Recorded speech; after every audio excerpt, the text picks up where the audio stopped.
Welcome to Positive Connections Radio. This is Mike Koch. This podcast is directed towards first responders and others who may be suffering in silence and are fearful to ask for help. You're not alone. You don't have to lose it all in order to get help. Trust yourself, stand up, and break the stigma.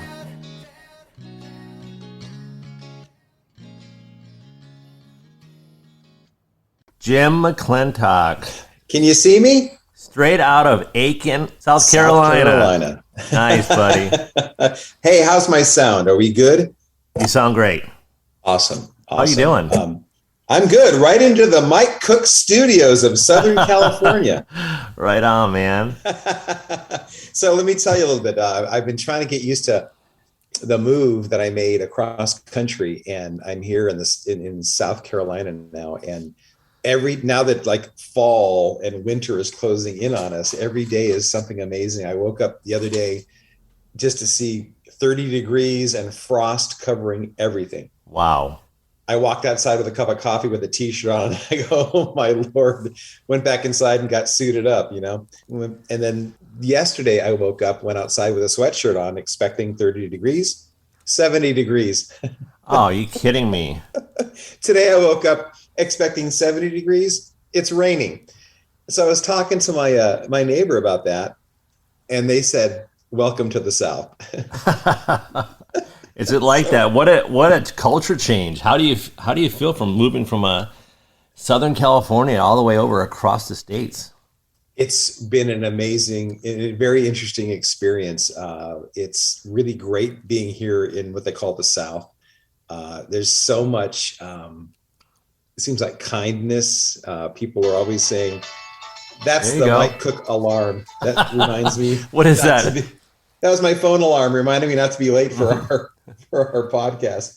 I like the song, whatever that is. Oh, it was just like the basic guitar, kind of a strumming thing from my iPhone. But the neighbors have been great. The area is great. It takes a little getting used to because I'm not in necessarily a big town. I'm about an hour or so away from the big city, and so I'm learning. I learned where Costco is. I learned where that's important. You know what it's like when you're used to your territory. You know where the gas stations are. Of course. You know where all these different things are, and so you have to kind of relearn everything. But it's been a great experience. I'm finding. I thought I would be like the only person coming out here. In my mind, I'm leaving California. I'm going to go and explore someplace else. Do you know most of my neighbors are from New Jersey, New York? Some are bouncing up from Florida. I have not found a whole lot of local South Carolina folks yet, except those who are like in business, those who are coming out and like putting in rain gutters or, washers and dryers and painters and, house contractors and such like that. Most everybody here, it seems like, is a transplant, I think, running for their lives from the states that have, pretty high taxes. No doubt. What are the taxes there? Is that why everybody's moving over there? That's one of the big reasons are, I've forgotten off the top of my head what the percentage is, but I can compare my property tax here in South Carolina versus what I was paying for in Southern California. And, I was lucky enough to be under, do you remember Prop 13, the Jarvis-Gann initiative? Oh, yeah. My parents were under that, and I got grandfathered under it when I bought their home. So I was paying close to $4,500, $5,000 a year for property taxes. I got my property tax bill here the other day, and it said like $1,000. And I kept looking through the envelope and reading. Okay, this must be just the first notice. Where's the other notice at, right? And so that was breathtakingly beautiful. So you just picked up and moved and went across states. That's crazy. I did. I was so lucky. I'm that guy that could. I put everything in storage. Sold my home. It was just an off the market deal. It was the right price at the right time. I decided to accept it. Put everything into one of those giant pod storage systems. Loaded up my SUV with what I needed for office and going across country, including my coffee maker. That's I have important. learned the value of never traveling without a clean coffee maker. And I literally went across I drew a straight line from California to the Eastern Seaboard. It came out in Myrtle Beach, South Carolina. And I just went across Texas, Oklahoma. This is the places I visited: Arkansas, Tennessee, Kentucky, Virginia, West Virginia, Ohio, bounced back down North Carolina, South Carolina, and then found my place into this beautiful horse country. So I'm looking out my window and you have horse corrals that away. I've got pine trees that away. I've got the maples or whatever the local trees that are changing colors kind of everywhere, and sitting on an acre of property, and nice space between your neighbors. Not, what it's like living in Southern California where of course you kind of like there's no elbow room at all. What a difference. You actually have open land and property and trees. Yeah, it is. And so I finally have my quote North 40. It's an acre, but I'll take it. And it's beautiful to wake up here every day. It's beautiful to kind of hang out here. I'm trying to get used to, I got here in August or September and it was still summer, and boy, the humidity out here was enough to, my hairdo was damaged severely. Oh yeah, really? from the humidity. But it's not Southern California weather by any stretch of the imagination, but I think there's a lot of pluses here that I'm really enjoying getting to know. Man. Well, selfishly, I miss you, man. We do too over here. Because, thank you. I miss you all too. It's great seeing your face. It's been a while. I mean, we did the last podcast a year ago, wasn't it? It was like Christmas, wasn't it? Christmas of 2021. Here we are. Well, maybe we'll make this at least our annual event. Of course. So, I'm always looking forward to it, Jim. Right. Always. And for those who listen to your amazing podcast, Mike is a great. Once you're a friend with Mike, you're a friend forever. Mike stays in touch with me. I mean, you reach out to me. We text each other all the time, just checking in, seeing how things are going. And it's rare to find that. A lot of people get so busy with the speed of life. Like, we all get it. Of course. I think you've even experienced moving a little bit and just different challenges and things like that. And it's just really nice to meet somebody, Mike, that you're a friend for life, and that's awesome. Oh, thanks, man. I continue the same thing too, and you keep in touch. I love you, man. And it's a practice. It's more of a practice than something that just comes natural. The natural thing is like, I have my work to do, I have my family to do, I have my life to do day in, day out, and you forget. And a new practice I started doing this year is, the calendar we have on our phones, right? Yeah. I think everybody knows that now.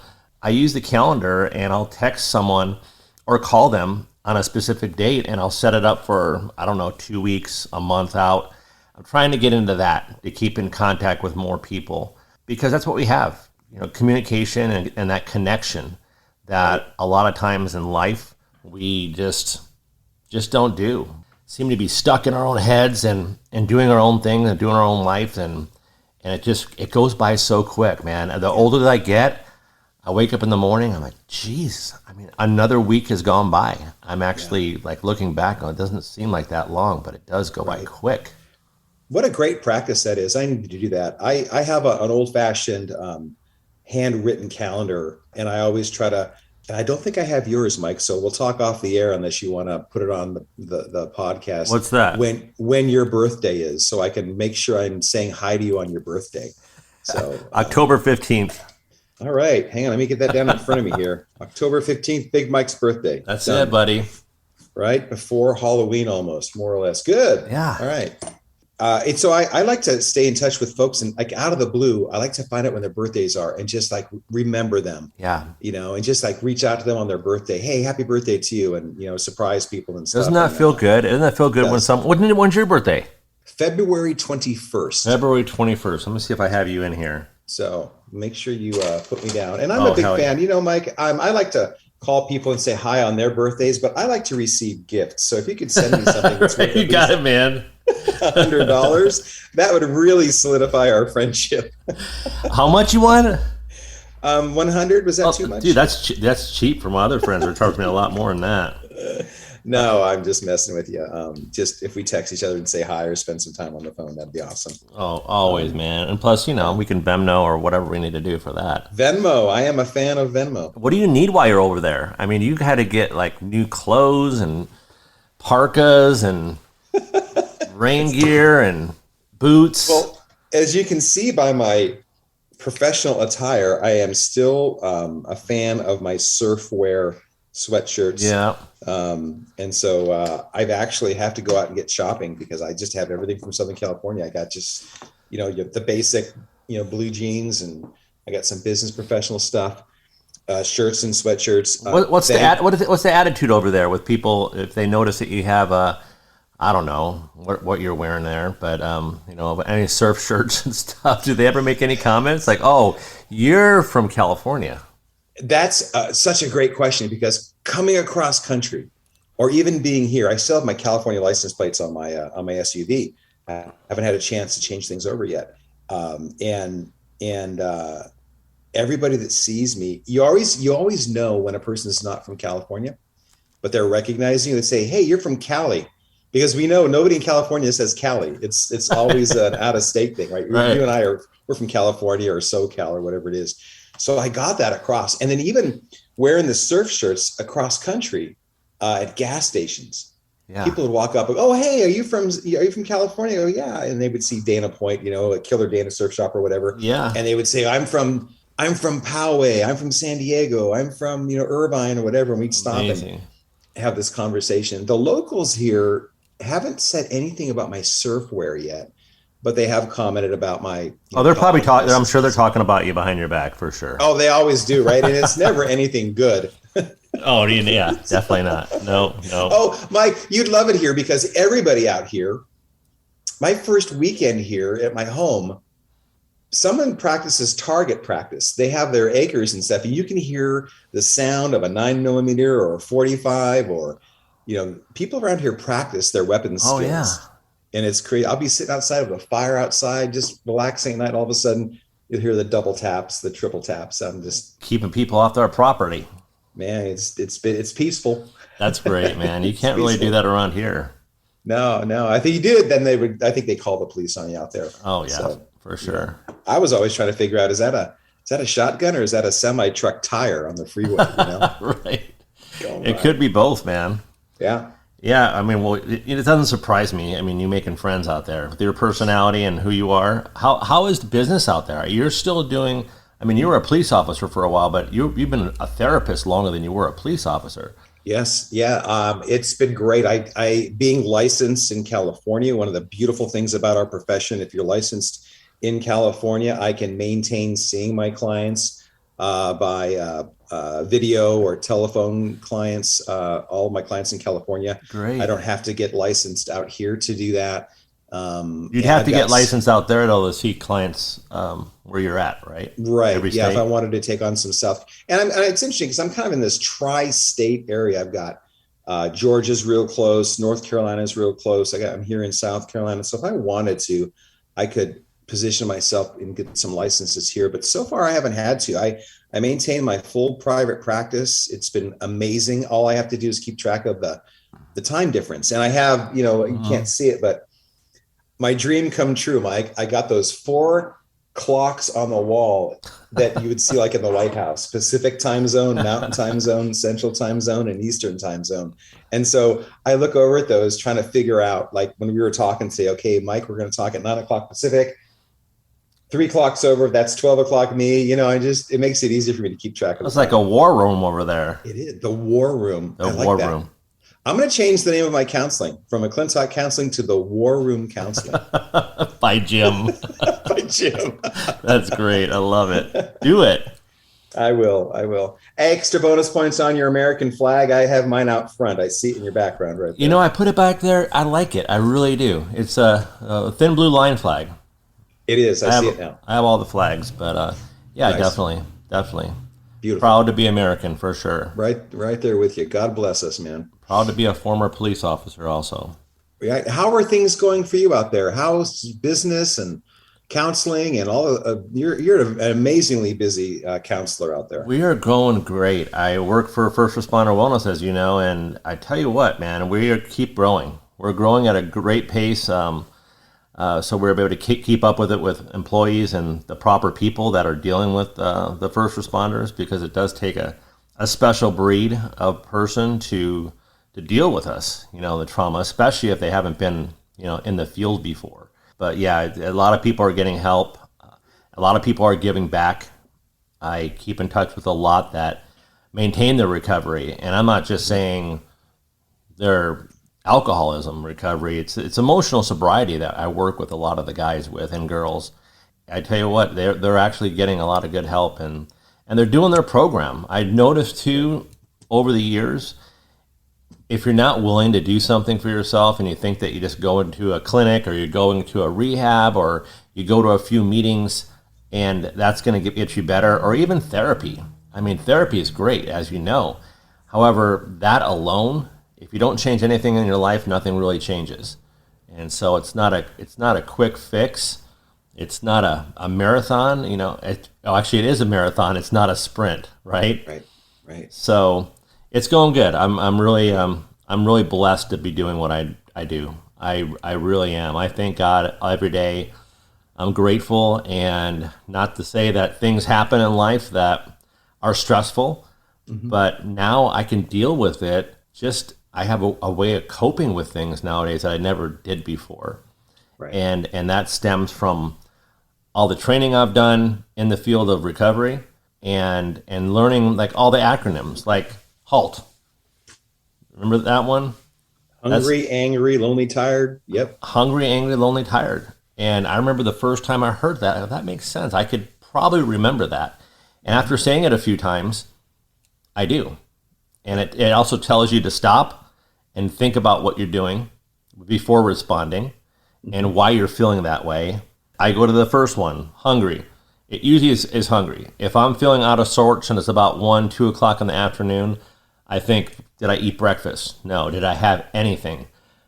I had a power bar or maybe nothing, right? So, okay, let me start with that one right now. Let me put something in my system. Let's eat something. Let's drink some water. Am I angry? I go to the second one if that's not working. Am I holding on to resentments, which is also a great thing to talk about. And if I am, how do I deal with that? Did someone say something to me today that made me sort of angry and I'm sort of processing it or not processing it, not even thinking about it till now? Then I go over to the L, lonely. Am I lonely? If I feel alone, then if I do, I need to reach out. Pick up that 1,000-pound phone. Right. Call someone. I recommend that. I'd rather hear someone's voice, but with this busy age, everybody's doing something. Texting is a lot easier. It's acceptable for sure. And just give someone a text and shout out until you reach someone. And the last one, it's another one for me, is tired. Have I got enough sleep? Am I getting proper sleep? Am I having nightmares still? Am I waking up in the middle of the night and my mind is racing about some stressors? How do I deal with that? How do I have a peaceful night's sleep without drinking myself to death, to get to sleep or taking medication to fall asleep? There's ways to do that, and I have to tackle those issues that are bothering me, and it seems to work. So that's awesome. And I know that's been around a long time too, in particular. And it's sad that I don't know if it's particularly just with folks that are in treatment and recovery, the H.A.L.T, hungry, angry, lonely, tired, because it's just absolute wisdom and self-awareness across the board, no matter what you're doing in life. I don't care if you're in recovery or not in recovery, whatever you do in life, it's just amazing to have that self-awareness. I wish, and maybe I'll ask you, but I wish when I was younger, whether I was my beach lifeguarding days, a rookie beach lifeguard, just doing life, becoming a police officer as a rookie, or just moving through my career, I wish that I had that kind of self-awareness back then. Do you know how much less trouble I would have gotten into, right. Whether with my coworkers, whether with the public, whether with my supervisors, whether with my personal life, professional contacts? Because you're spot on. When you're hungry, what's that you see that Snickers bar commercial out there, right? Please give the monster in the back seat a Snickers bar to kind of give him his energy. Then you see him, calm back down and turn into some famous actor. If you're going into a situation hungry or angry or lonely or tired, it can really set you up for a bad season in life, a bad moment in your career. Because I don't think Mike, I've never met anybody who said to me, Jim, I woke up this morning thinking, how can I get in trouble at work today? How can I really screw up my relationship today? How can I say something and really, hurt people's feelings today? That's generally, I've not heard that yet, Right. And yet, do you remember that CHP officer? He was an amazing public speaker, talked a lot about solid, realistic, ongoing, verifiable training. His name was Gordon Graham. I don't know if he's around anymore, but Gordon Graham used to do these amazing training seminars on these kinds of things. And he said these two words to me one time, and I've never forgotten. And this goes back to the 1990s, Mike: contempt of cop. Yeah. How many times we are in these situations when we feel like they're not listening to us. Hey, we have the authority here. They're not, and then we're going to raise the bar because they're not listening, and right. And they need to. And then I always like to tie into that hungry, angry, lonely, tired. Where are you with that? When you're having contempt of cop, check in with yourself. Jump in, Mike. I don't want to. No, go ahead. I like hearing what you have to say about that, for sure. And so let's talk about contempt of cop real quick. Let's talk about hungry, angry, lonely, tired real quick. And then I've added through the years some additional bullet points to this, and it can be an ongoing bullet point list. So we talk about, are you setting yourself up for success or disaster? And do you have the self-awareness to, are you low blood sugar? Are you hypoglycemic? Are you hungry going into a situation? Like you said, I haven't eaten all day, right? Are you angry? Are you already angry going into a situation? And we can circle back to examples of these. Are you lonely? Are you tired? Are you sick? Are you not feeling well? Are you in pain? Are you frustrated? Do you feel like you're not being heard, not being listened to? Do you feel like you're being disrespected? Do you have financial burdens, financial stress that's going on? Are you afraid? Do you have fear? Are you fearful of a relationship ending? Are you fearful of losing your job? Fear goes across the board. Are you fearful that you're a rookie police officer and you don't know what to do, or you're scared to get into situations? And then the other piece is, are you brokenhearted or broken spirited? A lot of us can relate to, that's a pretty bad pain when you're brokenhearted, broken spirited. Of course. There's not a lot which, worse than that, health issues. We talked about being sick, but those tend to be like these bullet points, one, two, or many, that can set us up for a bad day, a day that we're going to regret, and how we handled it and what we said and what our actions were. And circling back to you, having that self-awareness of of yourself. I woke up this morning, I was having a great day. All of a sudden, I got a piece of mail, or I got a voicemail, I got a text message, I don't feel well, or, I just realized, oh my gosh, I'm going through a divorce, or I'm separated, or whatever the pieces are. Oh my gosh, I've got such financial stress right now. Moving to a new location, can be a blast, and it can be challenging at the same time, right? So what do you think of those bullet points, Mike? And what do you think of it? I can go through them again. Go ahead. And if we take them one at a time, and then we can even add, because we're in the holiday season, we're in the Christmas time of the year, and that adds another, dimension to all of this too. I love where you're going with this, Jim. And the beginning, when you were talking about contempt of cop, I kept thinking that, you get into this field. It could be contempt of law enforcement, contempt of government, or whatever authority there that you see that is wronging you or disrespecting you and not on your side, and you feel like you are basically being mistreated, or just don't like them for whatever reason. I mean, it's really important, because these men and women are out there. They're going across the seas to different countries, ready to give their life, and a lot of them do. So we have the freedoms that we're able to have here. And it's hard to say that I don't want to be here anymore, and I don't respect what I'm doing here, because there's lots of countries that you can go to if you want to. And I'm telling you what, that the newer officer that gets into the position, they have the sense usually, like I did, I want to be able to be there to help people. And you keep getting things thrown at you, maybe physically, maybe emotionally, maybe violence in some way, the disrespect that way. And there's such a pushback on that. And it's hard. It's got to be hard to work in that field right now.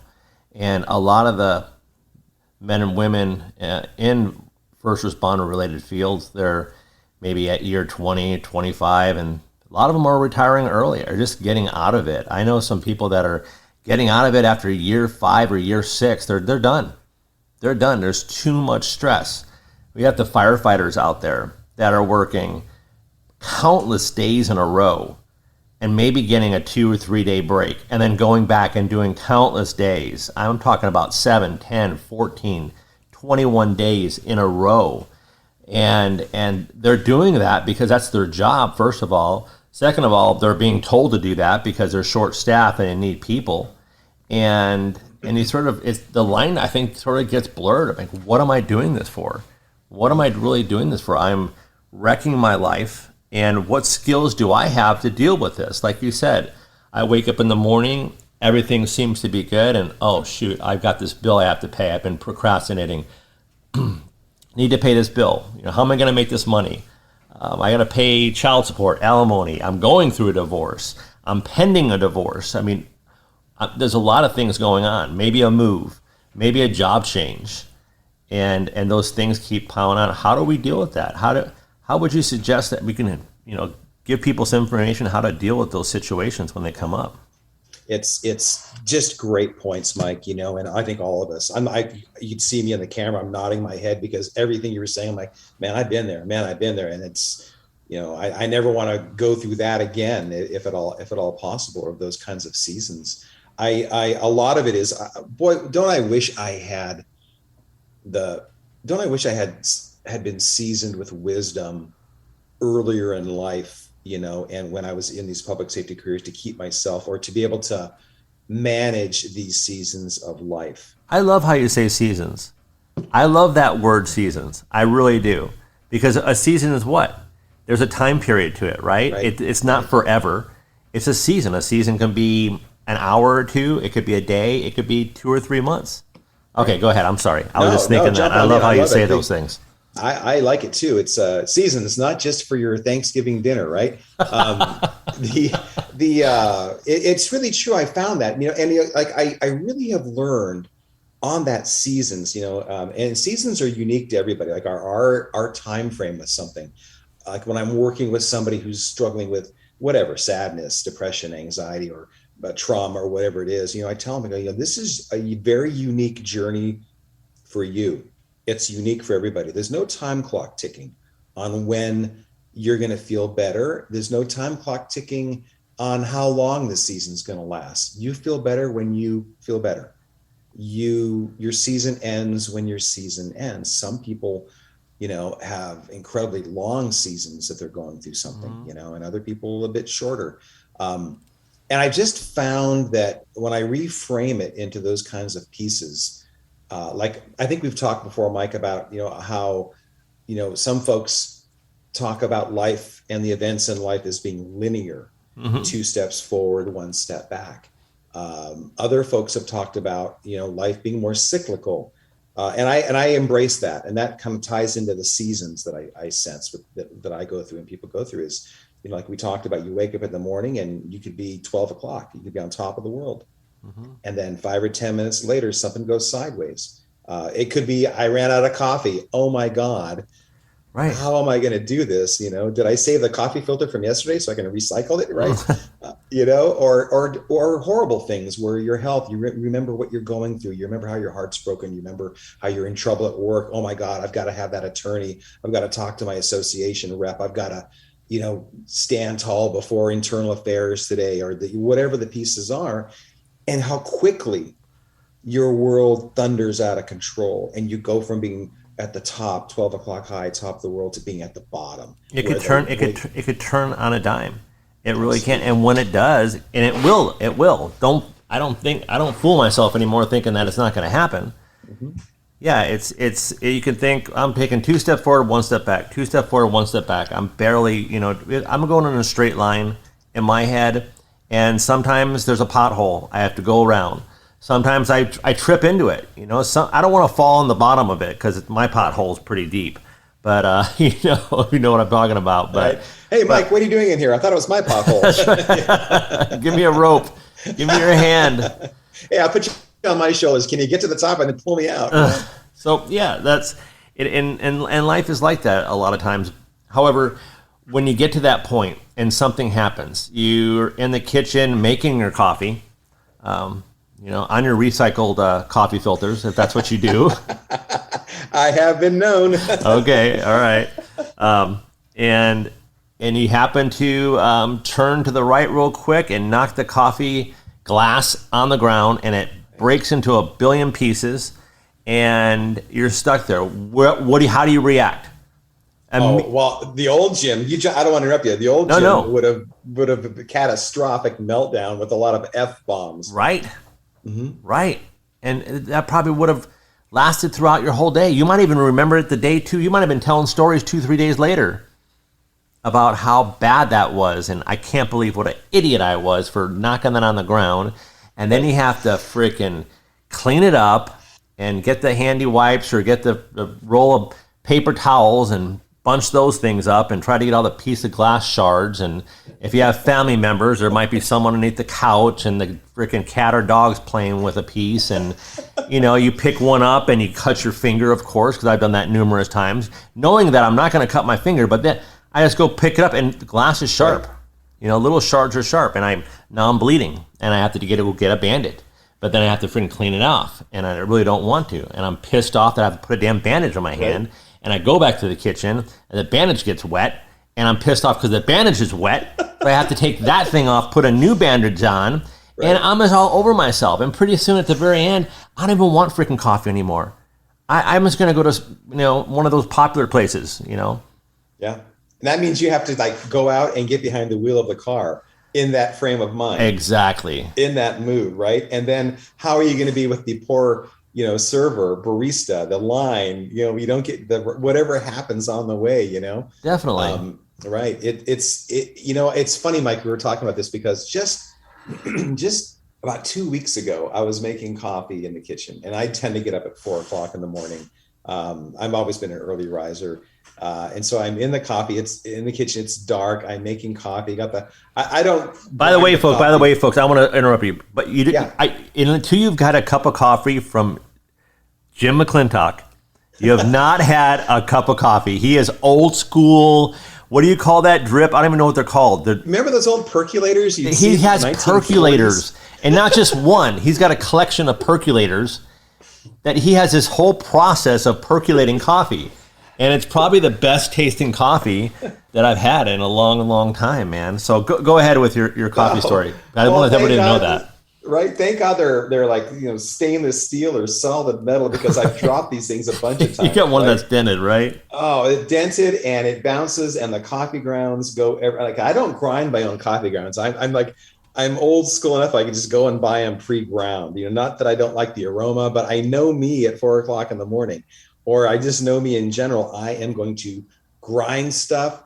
I have to be. I'm going to knock it down. I'm going to spill it everywhere, right?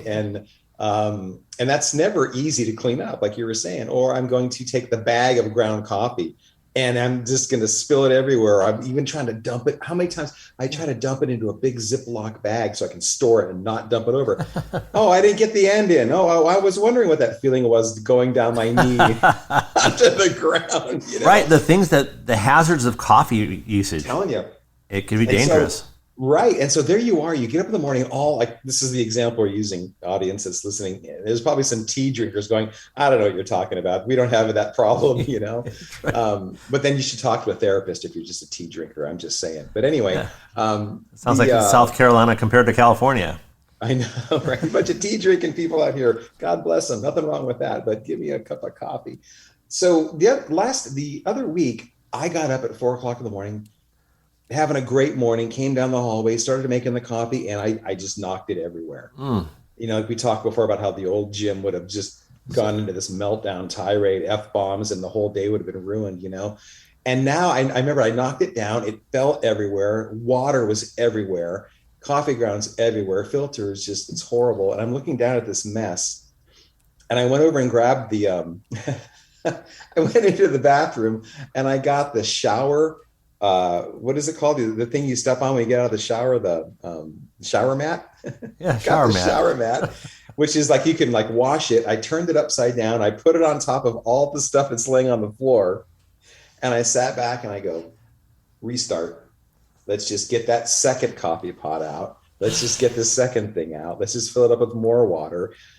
I'm not going to deal with vacuuming. I'm not going to deal with cleaning. It's safe where it's at. Mm-hmm. It's something I'm going to get to later, but not until I have my morning coffee and I can just stay chill on things, And that may sound like simplistic or stupid, but if you can manage that and start your day off and just reset yourself, you know what? Day didn't start well.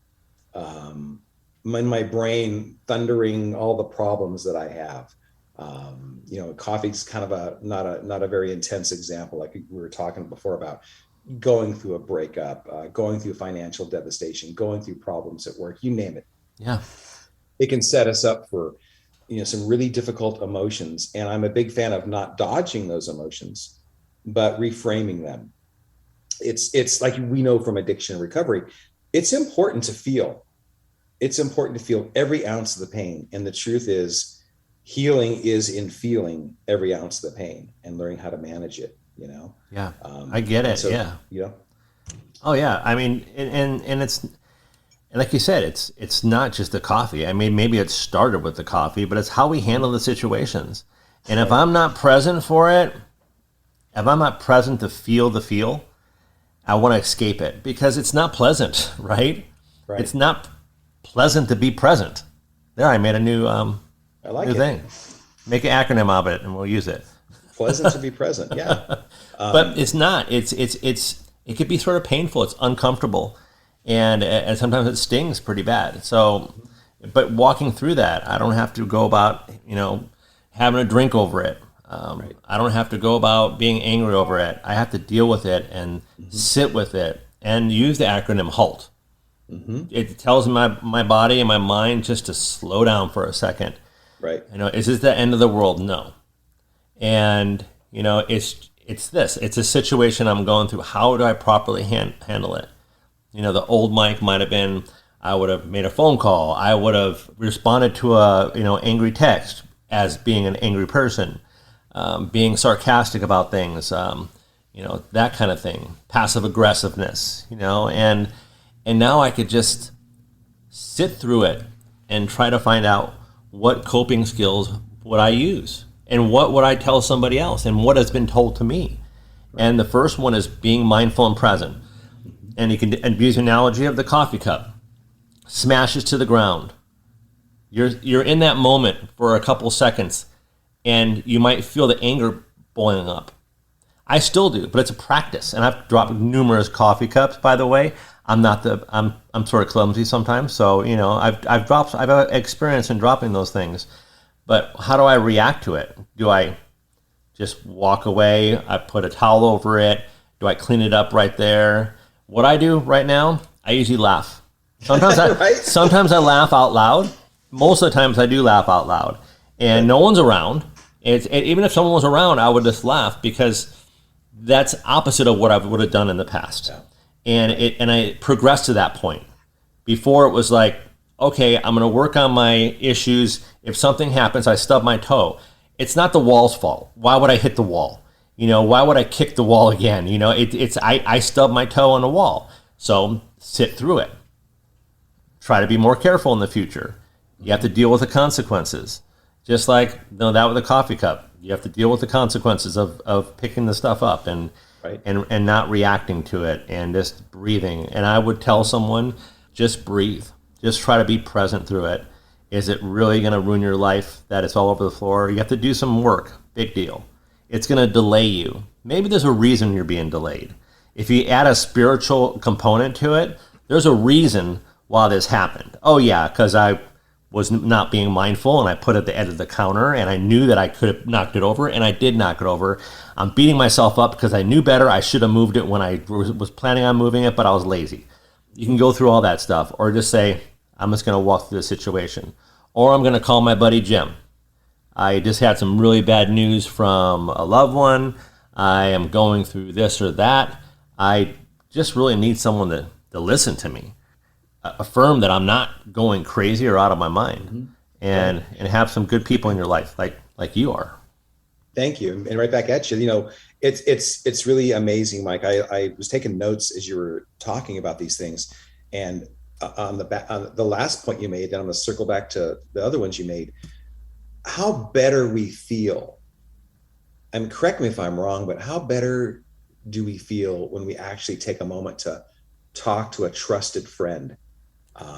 Talk to a trusted family member and we can be who we are. We can let our guard down and be beyond vulnerable and just say, this is what's going on in my life. And if you get tears in your eyes and you cry, welcome to the planet. Good.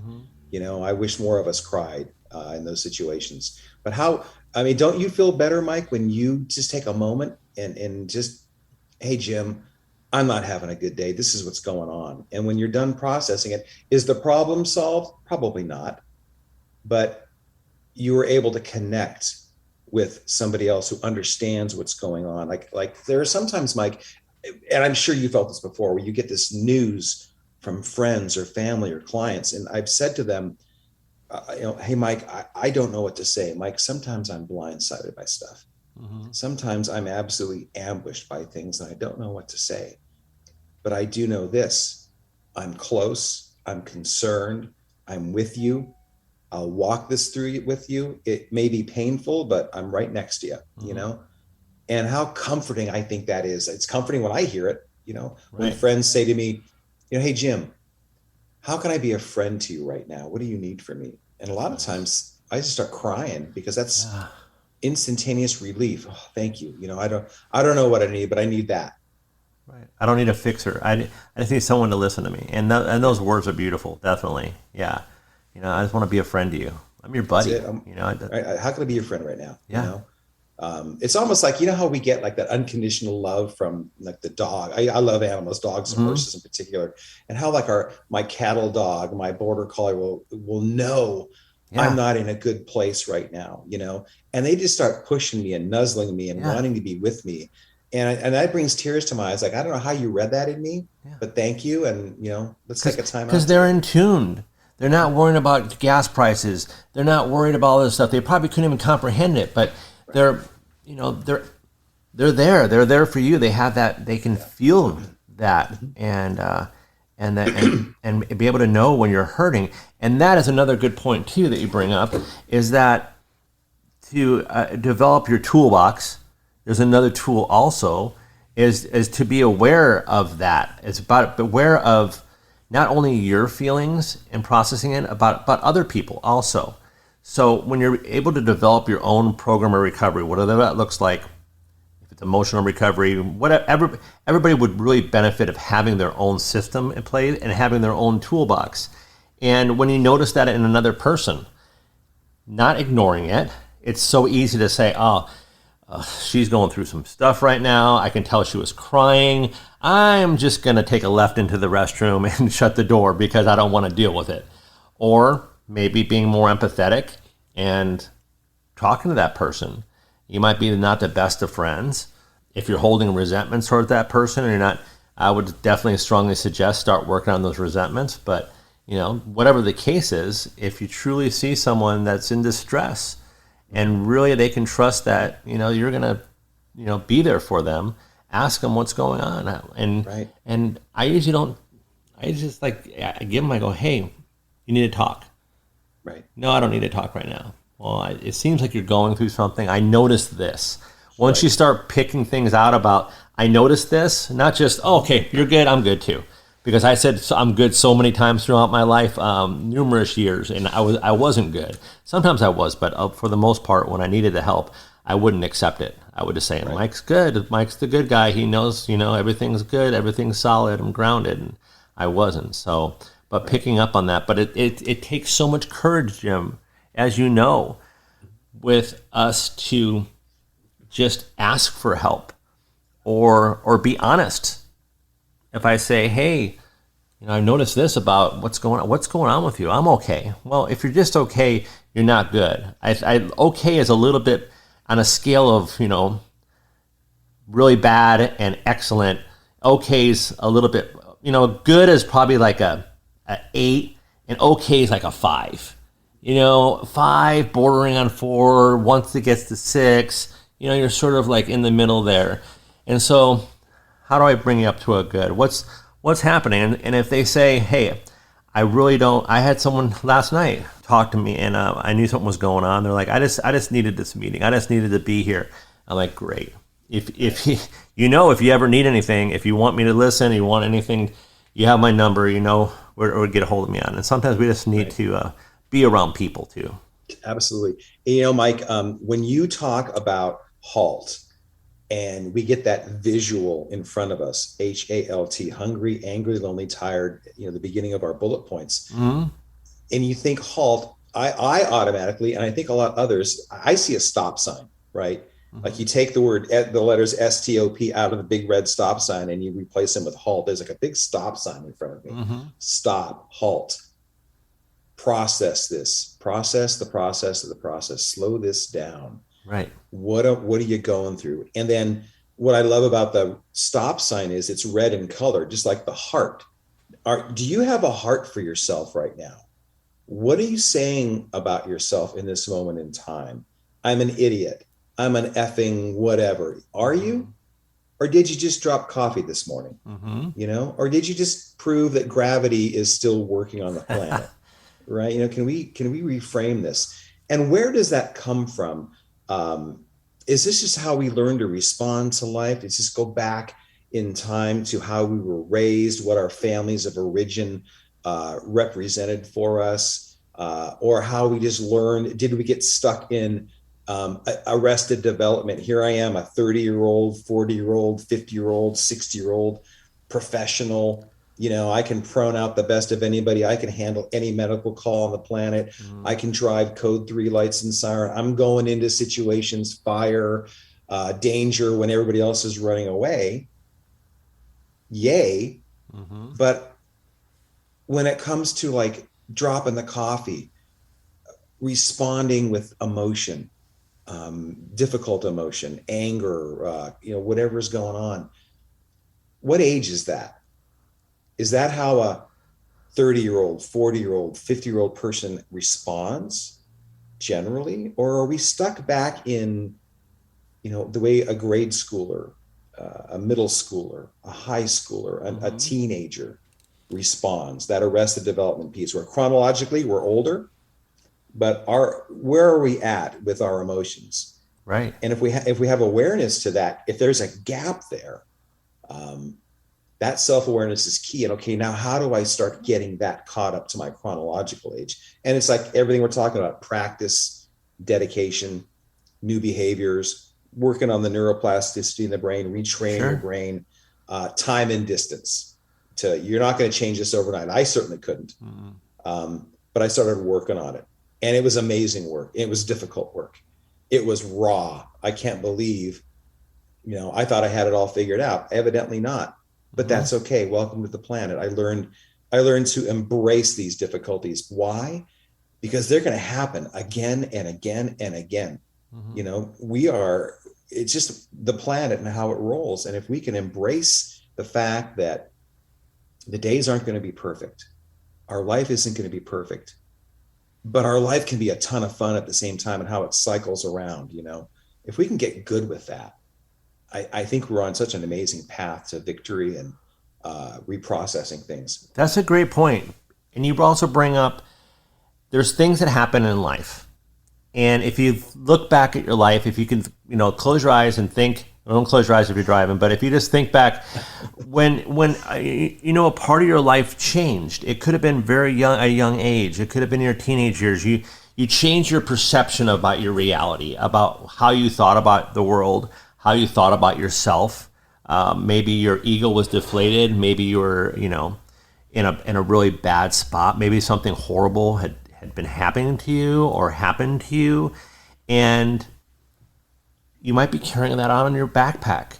That might be with your life, and that might have happened when you're, I don't know, 11. It could have happened when you're 5 or 15, and you're 35 now. You're 43 now, and you're a professional. Or you're doing things with your life, and even if you're not, maybe you're unemployed and not doing anything with your life. Maybe you're in the bottom of the bottom right now.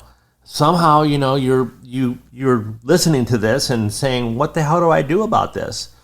And a lot of times it does stem with untreated trauma. And I won't go see a therapist. No one understands me. My family doesn't understand me. My loved one doesn't understand me. My children don't even talk to me anymore. What I'm talking about, the dire type of things that could be happening in our lives. And if we can just go back and pinpoint, and just like you talked about, the neuroplasticity of the brain, when an incident happens in our life, when trauma does happen in our life, it makes an imprint. And it makes an imprint of how you felt in that moment. And it remembers. Your cells have memory. Your cells communicate with each other. Your whole body, like the book Body Keeps the Score. I love that term. It does. Your whole body. It's just not from the neck up. It's the whole body, And it does make an impression. And it's not permanent. It doesn't have to be permanent. You could actually work. It's a workarounds for it, And there's ways that you can actually sort of retrain your brain to think differently. Not to say that thing didn't happen to you, of course, but it happened. However, you don't apply the hurt and anguish and feeling about that situation. You're able to say, it happened. I'm moving on with my life. I'm dealing with it, and that's the hard part. And that's the key of successful recovery and an ongoing recovery program for yourself, is that I'm able to come into your office, or I'm able to see you on Zoom. I'm able to go see a therapist, or maybe, go to a detox and get freaking sober and then start working on these things. And then I can actually be honest, maybe for the first time, to another human being about what happened. They're not going to go around talking about it. They might talk to their clinical team about it and see what the best way to do it. But, they're going to be there for me. And just letting that stuff out, those secrets that we keep.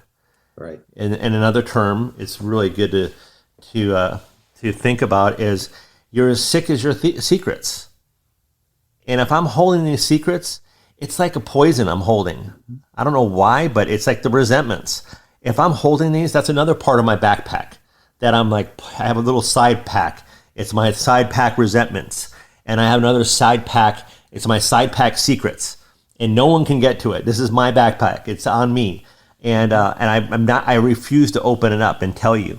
And once I start, if I have the courage enough to ask for help or receive help, and I pat myself on the back, I'm like, Mike, you freaking actually said, I do need help, where your whole life you said, I don't need help and I'm okay, or stay away from me, or, let me distract you with this behavior because I sleight of hand. I don't want you to look at me. Everything's fine here. Look another way.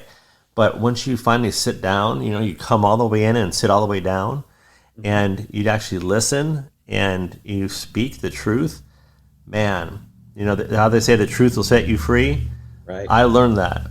Right. I learned that and now, as long as I don't hide any more secrets in my recovery program, and I'm talking about lifelong. It's recovery for me. It's a total positive. Mm-hmm. But as long as I don't harbor secrets and resentments, right. I'm good. Right. I'm good moving forward. Yeah. And this crosses over into those of us that aren't in a recovery. This is life, everybody. Oh, yeah. This is life. When you can get to that point where, let me play this out for a second. Okay, let's say that you have a higher level. I'm going to talk about narcissism real quick. And again, you're going to hear me say, welcome to the planet. Congratulations. Everybody on this planet is born with a certain degree of narcissistic behavior. It's natural. It's normal. We want to do well for our parents, or generally, we want to do well in school. We want to get recognized for our accomplishments. We like it when we're like the employee of the month or those kinds of things. That makes us feel great inside, and we see it playing out more with like teenagers, where it's a very emotional time as their brains are fast forwarding at a warp speed and to mature by age 24 or 25 or so. And you see how emotional they are and how teenagers come across sometimes very, smart alecky, or they look like they're coming across disrespectful. Are they? Mm-hmm. Or is it a combination? Maybe they are, but maybe their brain is just warping so fast forward. And there's always other things involved in this, like we know, Mike, there could be developmental issues. There could be all kinds of stuff cooking in the background. That's what's really amazing and difficult about psychology is there's a lot of things happening that are invisible to us, right, until we can sort through them. But if we get to be a higher level of narcissistic tendencies, for example, where we don't have empathy for others, or not a lot of empathy for others, or we don't have empathy for ourselves either, or our feelings, we get so hurt, our emotions get so wound up over what seems like something small, someone saying no thank you to us, or someone not liking us, and we get, what do the kids say, butt hurt. We get really inflamed about that. Newsflash, so do the older adults. We say butt hurt too. Mm-hmm. We've learned that. But are you aware of that? Are you aware of how you're responding? Are you taking your marbles and going home? Are you quick to break up in a relationship before actually sorting through these pieces? Right. And it takes a heck of a lot of courage to think about yourself. Okay, what's my hand in this? And actually, am I a little sensitive about this? And if I am, what do I do about it? Now, if you're a higher level of a narcissistic person, that's just one thing we're talking about. There's many mental health things cooking, but right. Unfortunately, there's no cure, but that's okay. We may not be able to cure a higher level of narcissistic behavior, but if we can get awareness to it, self-awareness, how are we coming across? How are we responding? And if we can get self-awareness and learn how to cope with it. So it's not curable, but it's definitely copable. And that's like one of the best steps a person can take in their lives on how to reset themselves and how to retrain their brain. But always with that self-awareness, you know what? My first response to life, because I have this going on, I've got some higher levels of narcissistic tendencies going on. Right. My first way to respond in life, even if I take the next 30 years, 40 years working on new behaviors, working on neuroplasticity, that might be my default. And that's okay. As long as I'm aware that, you know what, Mike's coming up to talk to me. He's going to criticize me. I'm already going down this road. Hold it, Jim. Slow down. Mm-hmm. Breathe deep, both nostrils. Reset yourself. You know Mike better than that. Mike's not coming at you. This is just your old school thinking that has just shadowed you through life. It happens sometimes. Can we be aware of that? Can we turn it around? Here comes my husband. Here comes my wife. I'm recognizing that body language. Maybe. Okay. How can we work through that? Jump in, Mike. I think I'm going a little bit long on that. No, you're good. But you got me at narcissism. It's just for someone, and I know that term's been thrown around, and it's so easy to say, oh, you're a narcissist, right, whatever, right. You're selfish, and you always think about yourself type of thing. Yeah, of course, that's it too. But truly, if you are if a true narcissist that is stuck in their issues, everybody else sees it. They might be able to diagnose them with it, but more times than not, they're not going to find themselves in a therapist's office talking to the therapist of how they're narcissists and how they want to change, because that is the complete opposite of what a narcissist would do. A narcissist would say, I am not a narcissist, and I'll show you why I'm not a narcissist. And in fact, you know what? I'm going to convince you. It's called backlighting, or what is it called? Is that gaslighting? Gaslighting. I'm going to gaslight you, and I'm going to convince you that you're actually the narcissist, and you're actually the liar, because I'm fine. So How do you deal with that? I mean, because a lot of times narcissists aren't going to consider themselves a narcissist. Totally. I have found the best thing that's worked for me is when let's play this out. Let's say, generally I say this in my very first session with clients. I'll say, hey, Mike, as we work together, as we get to know each other, this is going to be a shakedown cruise for both of us. I'm trying to figure out, am I the right therapist to help you? And you're trying to figure out, am I the right therapist to help you? Can we get a conversation started here? But in this, Mike, what's really important, what always works and never fails, is that if you and I can listen to each other and have a fair, two-way, balanced conversation with each other, and if we can do that and work toward it, we're going to get to some amazing places. If we can't do that, if you're going to interrupt me, for example, if you're going to try to convince me of something and not let me get a word in or not have a conversation, I don't care if you get mad at me.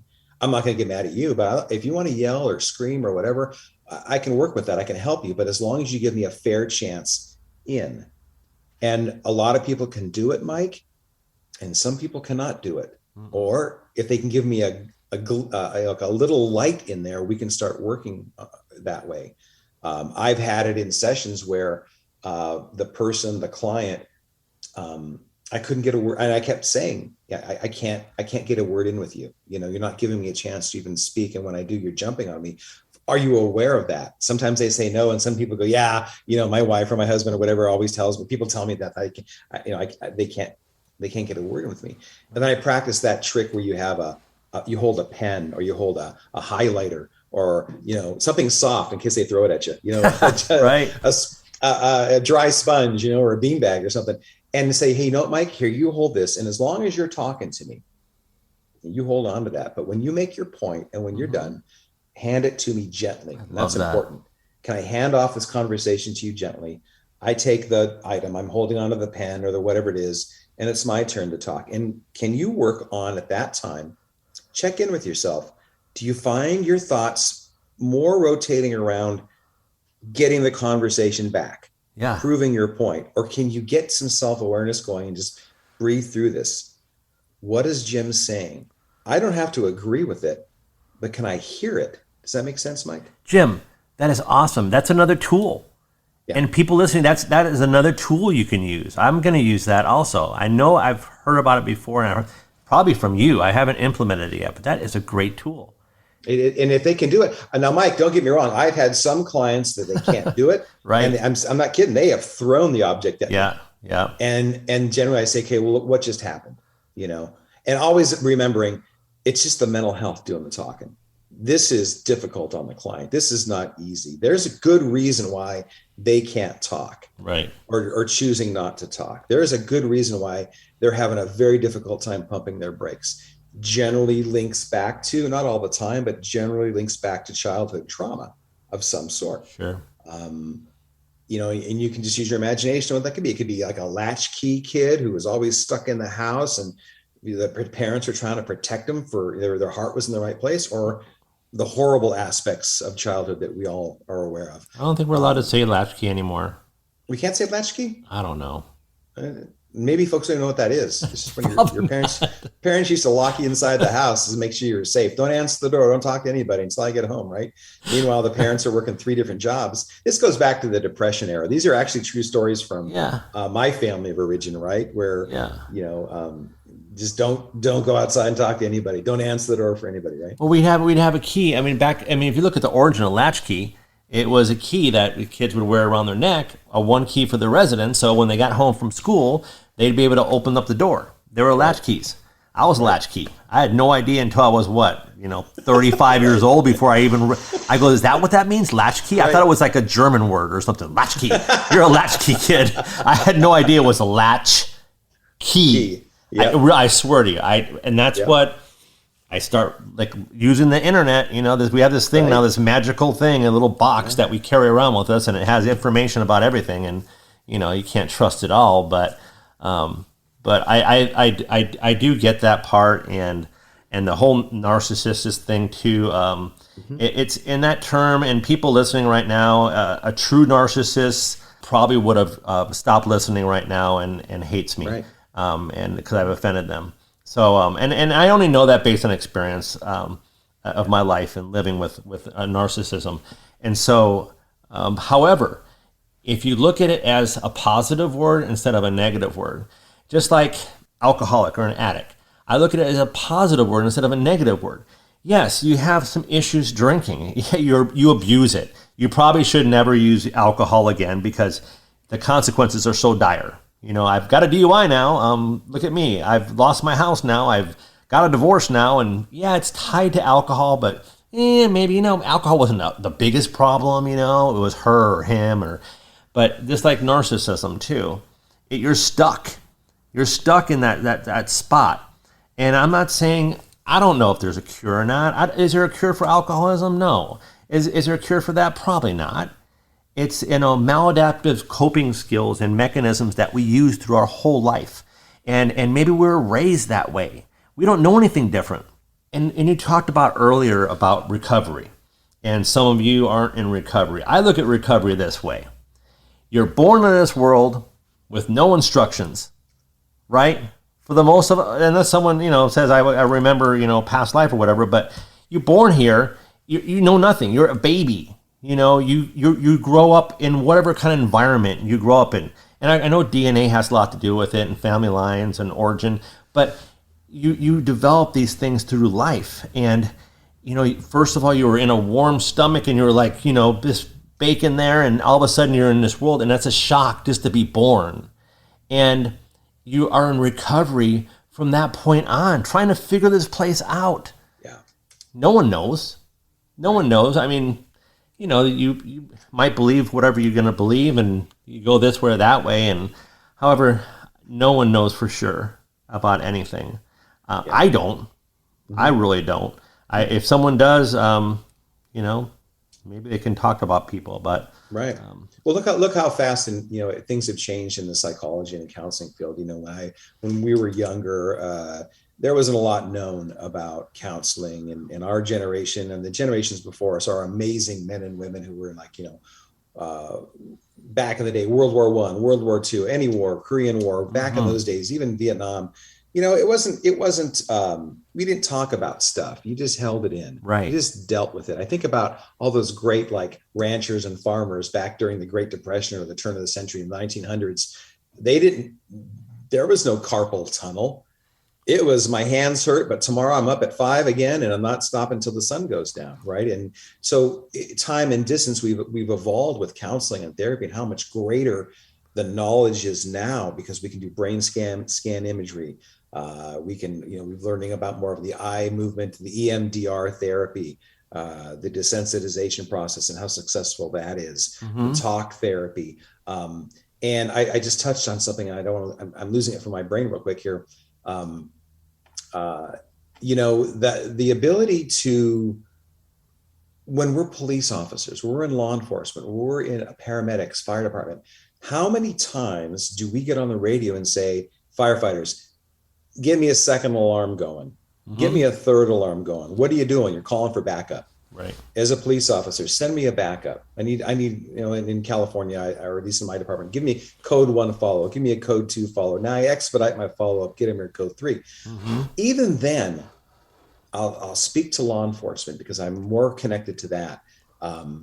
How many times were we taught, don't call for backup unless you really need it? Don't be known as the person that's always calling for follow-up, always calling. I'm throwing the flag and saying BS. Because what am I doing anyway? If I hear my sector mate or somebody in my city doing a car stop or a pedestrian check or whatever that is, or a suspicious circumstances, right, I'm already automatically rolling that direction just in case. So why don't you just go ahead and say, send me a follow, And when people get used to that, and I've always been a fan of, don't call code 2 follow up. That doesn't do anything. Right. If you want to follow up, tell me to expedite. Give me the clearance to roll there as quick as I can. Right. But if we can learn to call for backup, putting out second alarm, third alarm calls in our professional life, We must do it in our personal life. I need help. Self-awareness. What's going on? That. Well, I don't know. I don't have any friends. Drinking more, going down this road, whatever the problems are, and I can't figure it out myself. Then, like you were talking about a tool belt, right? Or backpack. I don't have enough a tool belt, so the tools I have need to be changed out, need to be resharpened, or whatever it is. If I can encourage people to do the opposite of how they feel in certain moments in life. I want to talk to somebody. I think I need to talk to somebody. I know my life's a little messed up right now, but I'm going to keep it all in. What's the opposite of that? Let it all hang out, brother, sister. Get it out.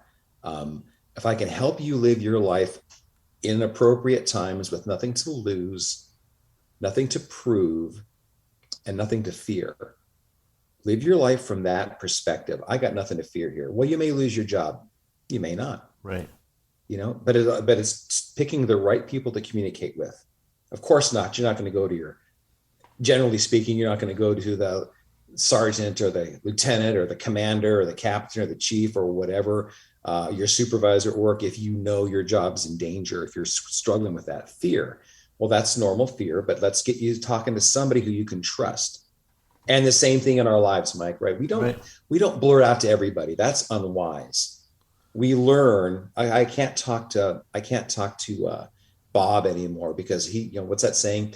Telephone, teletype, and telebob, right? And it's all escaped and everyone's talking about it. Right. But you know what? I can talk to Mike. I can talk to Jim. Those are the people that I want to connect with, and start the conversation going. But if I can help folks live your life when it's appropriate, nothing to lose, nothing to prove, nothing to fear. Yeah. And what I get from that is halt and call for backup. That's it, right? Halt and call for backup. And, yeah. And just like, being a patrol, you start rolling to the scene, start rolling to cover your partner. You don't just be sitting there just like, oh, if they need me, they'll call me, or I don't want to call them. I don't want to, you're going to have to respond eventually, or maybe not. Right. But, it's that whole complacency thing. Don't get complacent. That's when things go sideways. Stay on attack mode. Don't get on defense. Get on attack mode with yourself, working out, doing the right things, eating healthy, taking a close look at during that, what is it, Mike? That courageous personal self-inventory. Yeah. Stop talking about other people. Stop gossiping. All those harmful things that we do to distract and deflect. Just right. Be your own, have your own integrity. Mm-hmm. It's always great. It feels good. Oh, yeah, let's talk about this person. Let's talk about how screwed up their life is.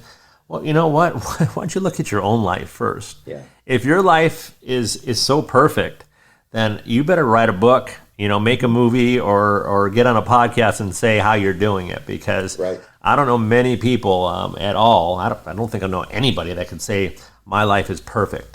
Because when I hear perfect, I know there's a problem, because nothing's perfect in life. Yeah.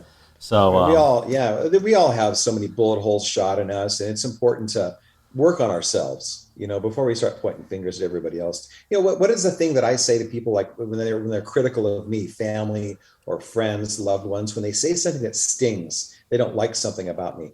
I have learned the value of saying, hey, tell me more about that. Tell me more. Versus the generally speaking, how we react. Like, any kid in the playground can throw sand right at the other person. Sure. But it's hard to say, hey, Mike, I caught me off guard on that one. Hang on a second. Let me slow down. Breathe deep, both nostrils. So, Mike, tell me more about that, please. I want to hear about that. Right. I may not agree, but I want to hear more about it and process it, and not like, what are the lessons we learned from like responding so quick to text messages where we don't know what's going on? We want to fight. I want to fight back, and I don't want to. I don't want to listen to you because you hurt me already. Mm-hmm. I want to hear it again. I want to hear it again in a different light. I want to process it. I want to breathe. I ground myself and ask you. Tell me more about that. I love that, Absolutely. Jim. That's another tool. Yeah. Tell me more about that. And then process it. And you can agree to disagree without being disagreeable, I hope. Yeah. But then check in with yourself. Okay, why am I responding this way? Well, that's how I was raised, or that's what I hear. I was so judged, or I felt these things.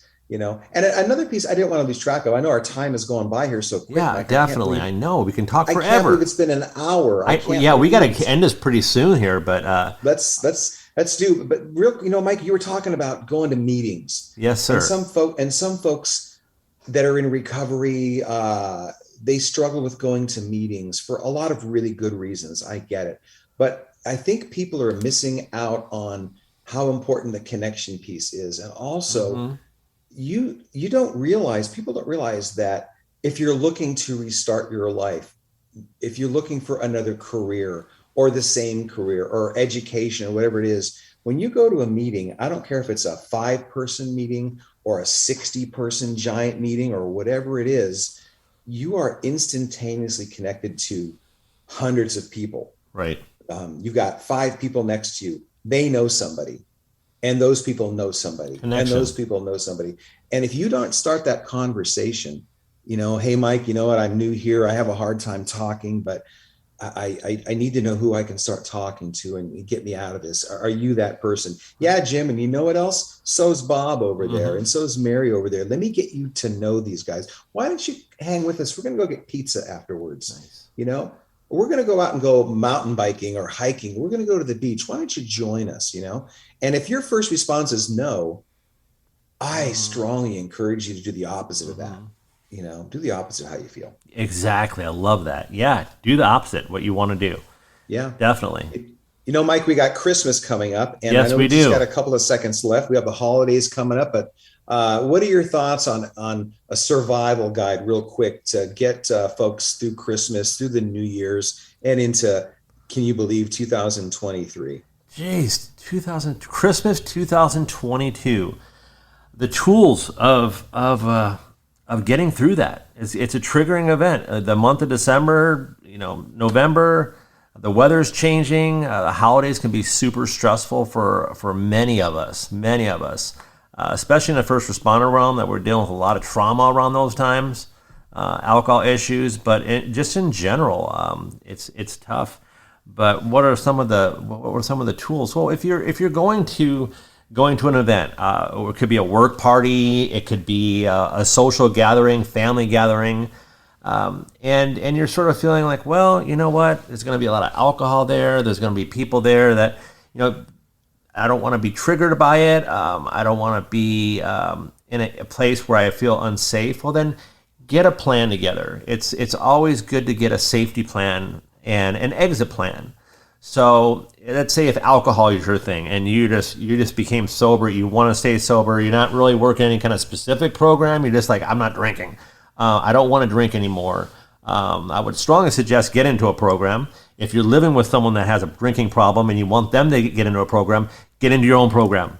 If you want to continue living with them and being part of their lives, figure out what you need to do for your life. But moving forward into getting a safety plan together, if I'm going to go to an event, make sure you have an exit. Make sure if you're going with other people that are probably going to stay there all night long and party down, or just they want to be around people, you just want to like sort of show up maybe and just like make a presence, like take your own car, have an Uber set on your phone, be ready to leave. Talk to your loved ones or friends that you go with. If you have a sober buddy or someone that you're a companion that you're going to go with that knows your story. Not many people may not know your story at this point. Maybe it's sort of a secret still to you that you don't want people to know that you are suffering from whatever, but have some close people that understand you and get you. Get a code word. Jim, when I say snowstorm, that means I am going to call the Uber that I planned already. I'm going to walk out. Everything's good. I'm okay. I'm going to go home and I will text you when I get you there. That's what snowstorm means. So when I say snowstorm, Jim already knows. You don't have to explain anymore. See you, Mike. Give me a hug. Take care. You're out of there. So I don't have to sit and explain, hey, Jim, can I talk to you in another room? Hey, I'm stressed out about this. Do it beforehand. Just already set up, what your expectations for yourself are if something does happen. So get those things in route. And it does help if you have a plan. And you might not need to use the plan. You might get through the whole night and say, damn. But thank God I had a plan, because what does Murphy's Law teach us? if you don't have a plan, shit's going to happen. It's Right. going to screw everything up, and you're going to wish that you had some kind of plan in place. Absolutely. So I better have it and not use it than not have it and need it. Right. But it's right in the face of how we were trained. You know, when we were police officers, for example, if you don't practice with your partner, what are you going to do when you're suddenly taken hostage? If you're not going through those scenarios, what are you going to do when this happens? You will be unprepared. You'll be back on your heels. You're on defense mode. The time clock has already started ticking and you're not even aware of it, versus the opposite side of that, lean in. How wise it is. I've worked on so many amazing clinical teams where a client is going to go home for their first Christmas or first Thanksgiving or New Year's Eve party. And they're wise enough to talk to their sponsor or a healthy friend. Would you go with me? Would you go with me to this event, please? And give me someone to talk to while I'm there and check in with each other, that kind of a thing. And how wise that is, you know? Yep. Most definitely, you know, and on Christmas coming up, on any holiday, this is for any day of the year. It can be Christmas. It can be your birthday. It can just be whatever day. The day ends at midnight. At midnight, Christmas is over. Yep. At midnight, Thanksgiving was over. And just like you said, Mike, it can be horrifically emotional. It can be the worst day on the planet for a person. We all get it, but we also know it's not going to go past midnight. Can we get to midnight and get on the downhill side of this thing where you know how it is like when Christmas ends? I wish the Christmas commercials would kind of end, right? But they don't. Yeah. But you know, it just lifts. I remember as a lifeguard, last quick story, as a lifeguard, when we would just gear up, spring vacation, it's starting to get packed and it's kind of a slow evolve to summer. And then you get Memorial Day, then it just takes off and you're just turning and burning. And you got like 4th of July. Oh my gosh, it's like the Super Bowl of being a beach lifeguard. And then you get to Labor Day, the last event. This is even a bigger Super Bowl of lifeguarding. Right. And then you get to the day after Labor Day. There's nobody on the beach. Nothing. You're looking around like, where did the 10 jillion people go? We couldn't even drive our lifeguard jeep through the crowd. We had to sit here all day, or we had to like have someone walk in front of us to get through the crowd, and we couldn't go fast at all. And now the next day, there's nobody there. The curtain came down. Yeah. If we can remember that about any day on the week, get to midnight. That's your season. That's it. The season ends. And that's a really good point too. And I know we're going to end this here shortly, but it does end. And but also, like, talk about Thanksgiving. We can do that every day. Don't wait a whole year to be thankful and hold hands around your family or friends and say, oh, I'm thankful for this and I'm thankful for you. Try to be thankful daily. And Christmas time, it could be daily. Give without expecting something in return. That's what the season's about. It's about, giving. It's about being with others. Call those people that you maybe haven't talked to and you only reserve to for, special holidays, the family members or friends, or sending out a text, or hey, or I love one of the generic texts, not that I haven't done it in the past before, but hey, I hope you have a great holiday, miss your face, da-da-da. I'm like, you know what? They could have put this to 50 different people at once. It didn't mean anything, right? Put some meaning into it. And for gosh sake, if you're holding on to resentments, let those go. Let those go. And I want to end with this. I have a thing about resentments. And it's a little paragraph I'll read, and it's anonymous. I found it out somewhere. I've got this thing I put together about letting go of resentments and acceptance. But this is a quote of someone a lot smarter than me who wrote this. And I'll start now. The moment you start to resent a person or entity, you become their slave. They control your dreams, absorb your digestion, robs you of your peace of mind and goodwill, and takes away the pleasures of your work. They ruin your religion and nullifies your prayers. You cannot take a vacation without them going along. They destroy your freedom of mind and hound you wherever you go. There is no way to escape the person you resent. They are with you when you're awake. They invade your privacy when you sleep. They are close beside you when you drive your car and when you're on the job. You can never have efficiency of happiness. They influence the tone of your voice. They require you to take medicine for indigestion, headaches, and loss of energy. They even steal your last moments of consciousness before you go to sleep. So if you want to be a slave, harbor your resentments. Wow. That's on beyond powerful. I hope this podcast makes a difference in at least one person's life out there, if not many. I'd like to, Mike, if I'm allowed to, and edit this out if I'm not, I'd love to leave just tell people what my phone number is in case they want to reach out or message me. So everybody, my phone number directly, my cell phone is 760-212-0444. Again, 760-212-0444. I'm Jim McLintock. You can find me at mcclintockcounseling.com. You spell my name, look up the John Wayne movie, McLintock. That's how you spell my last name. And just look up McLintock Counseling. You'll find me. Contact Mike. He can get us connected. And Mike, I can't thank you enough. It's just always an honor and a privilege to sit with you. It's never failed where our dialogues go. Yeah. And I love every ounce of this, and I hope you invite me back. Just a pleasure to be here. Of course, man. It's great talking to you, man. I love it. You made my day, my week, my month for sure. I'm just looking forward to the next time we talk, brother.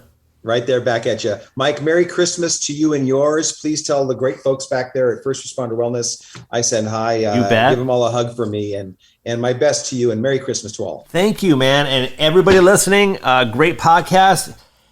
Enjoy your month, enjoy your week, and for God's sake, be good to each other.